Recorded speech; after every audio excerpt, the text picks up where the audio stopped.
నేను ఎంచుకున్నటువంటి మార్గం అతను ఏం మభ్యపెట్టాడా, మోసం చేశాడా, లేకపోతే ప్రలోభ పెట్టాడా అనేది నీకు తెలిసినటువంటి విషయం. యా నీ అంతరాత్మకు తెలుసు, నీ మనస్సాక్షిని నువ్వు ప్రశ్నించుకుంటే తెలుసు. అయితే ఇంత జరిగినా సరే నువ్వు తల్లిదండ్రులను కాదని వెళ్ళిపోయావు. అసలు ఏం జరిగింది అప్పట్లో? అతను ఏ ఏ రకంగా నిన్ను మభ్యపెట్టాడు?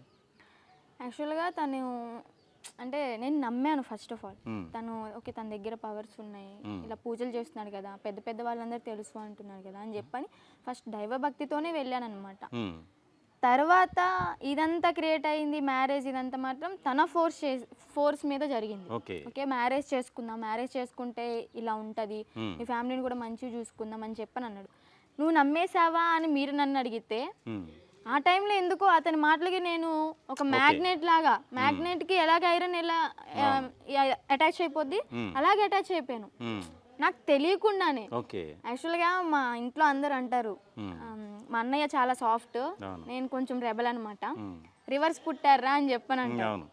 ఉమ్, అయితే అలాంటి అమ్మాయిని నేను అలా ఎలా మెల్ట్ అయిపోయానని చెప్పని నేను ఇంటికి వచ్చిన తర్వాత రివైండ్ చేసుకుంటే నాకు అర్థమైంది, ఉమ్, ఓకే తను చెప్పిన మాటలకి నేను ఇదైపోయాను, నా ఫ్యామిలీకి ఇంత అన్యాయం చేశాను అని చెప్పని నేను అప్పుడు రియలైజ్ అయ్యాను అనమాట. ఉమ్, ఈ 6 months నేను ఒక కస్తూర్బా గాంధీ నేషనల్ మెమోరియల్ ట్రస్ట్లో ఉన్నాను హైదరాబాద్లో. యా ఆ ట్రస్ట్లో ఉన్నాను. అక్కడ నుంచి స్టార్ట్ అయిందనమాట ఈ జర్నీ. తన గురించి నిజాలు తెలుసుకోవడం, ఎంత మోసగాడు, ఎన్ని మ్యారేజెస్ అయినాయి, ఎవరి దగ్గర ఎంత డబ్బు తీసుకున్నాడు, ఇవన్నీ నాకు తెలియవు పాస్ట్లో. ఓకే. ఆ ట్రస్ట్కి వెళ్ళిన తర్వాత తెలిసింది ఈ నిజాలన్నీ. ఉమ్,